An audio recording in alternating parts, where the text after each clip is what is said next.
प्रार्थना करने वाले लोग थे उसके यहाँ झुंड में। और वहां उस समय त्योहार चल रहा था और यहाँ उस यरूशलेम के अंदर बहुत सारे लोग भी आए हुए थे। तो वहां के लोग क्या बोल रहे, ये तो नशा कर रहे, ये तो दारू पी के ऐसा कर रहे बोल रहे थे। लेकिन वहां पर ये सीमन खड़ा होकर इन लोगों के बीच में संदेश दे रहा।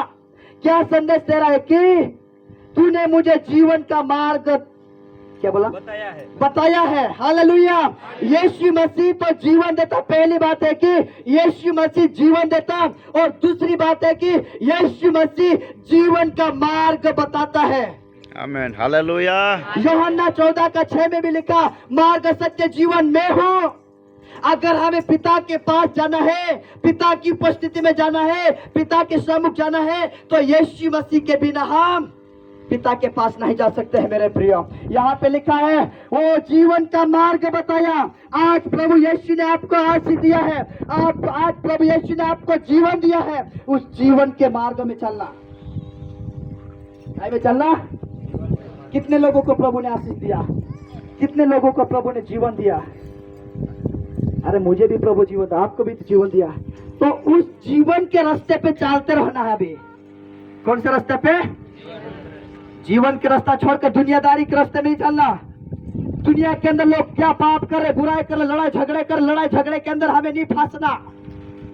प्रभु ने आपको लड़ाई झगड़ा से छुड़ा लिया है। प्रभु ने आपको जीवन दिया है। पाप की मजदूरी तो मूर्ति, पाप तो मौत को लेकर आते मेरे प्रियो। लेकिन प्रभु यीशु जीवन देने वाला है। तो प्रभु यीशु ने आपको जीवन का मार्ग बताया है।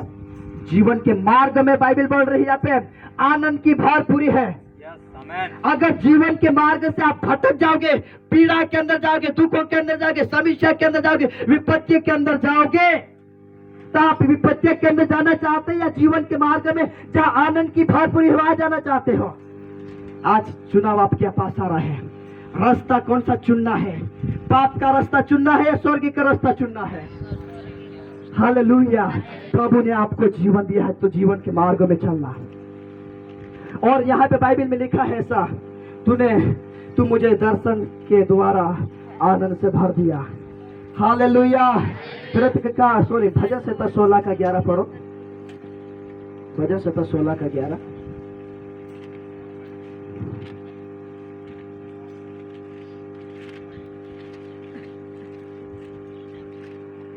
तूने मुझे जीवन का मार्ग बताया, दिखाया। हालेलुया।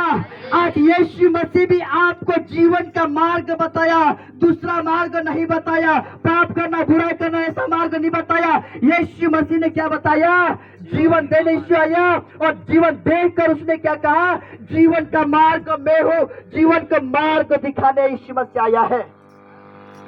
आपको और मुझे कौन सा मार्ग दिखा रहा है? यीशु मसीह जीवन का मार्ग, जीवन का रास्ता दिखा रहा। आज जीवन के रास्ते के ऊपर चलते रहना है। जिस फेफड़े के अंदर जब तक सांस रहे तब तक हमें जीवन के रास्ते पर चलता रहना है। अगर जीवन से रास्ते से हम हट गए, रोड से, अगर हम रोड पे चलते चलते हम रोड से उधर हट गए तो हम उस नाली के अंदर फंसेंगे। फिर रुआ साथे काय रहे खाडो रहे कि शुद्ध रूह तो आके खेते।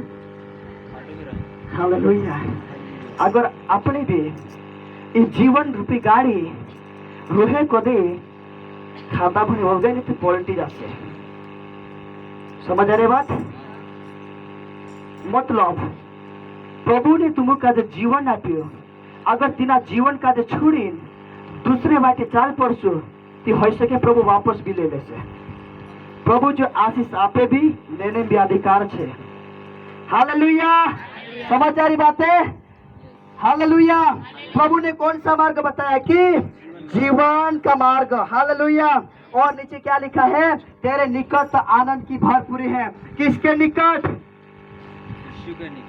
जीवन के निकट या यीशु मसीह के निकट आनंद की भरपूरी है।